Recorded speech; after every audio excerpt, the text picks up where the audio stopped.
Okay, I'm Maggie Stevens, I'm 57 years old and I live in London. So secondary breast cancer for me started in November 2020 when I was diagnosed, what I call de novo, so with no previous experience of breast cancer. So I went from something's not quite right to you having curable cancer over the course of about 3 to 4 weeks worth of scans and tests. So obviously at that point my life changed forever. It was very, very hard over the first 6 months, but in the intervening 3 to 4 years, I've developed new priorities, new ways of living, and new lifestyles to cope with that.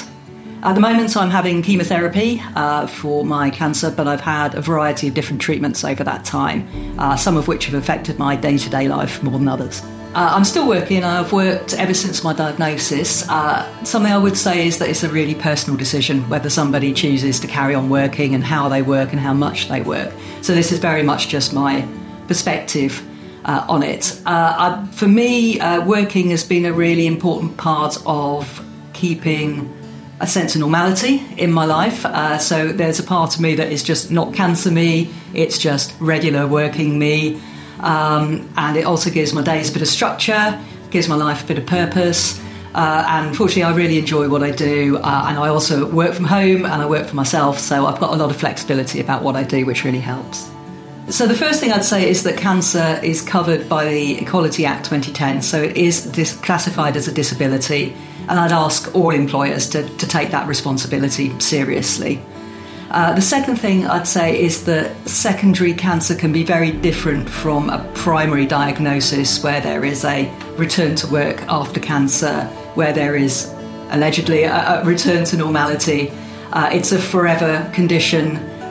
People's capabilities and needs are going to change over time.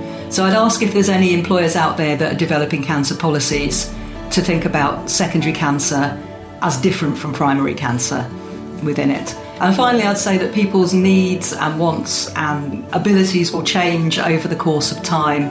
And I think it would be great for employers to have a do it with me, not to me approach to this, so that don't assume someone can't do something or don't assume that they can.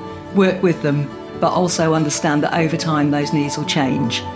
So please regularly check in with people and regularly make sure that someone's not trying to work in a way that just doesn't work for them anymore. So the one piece of advice that stayed with me over time, I say, is give yourself time.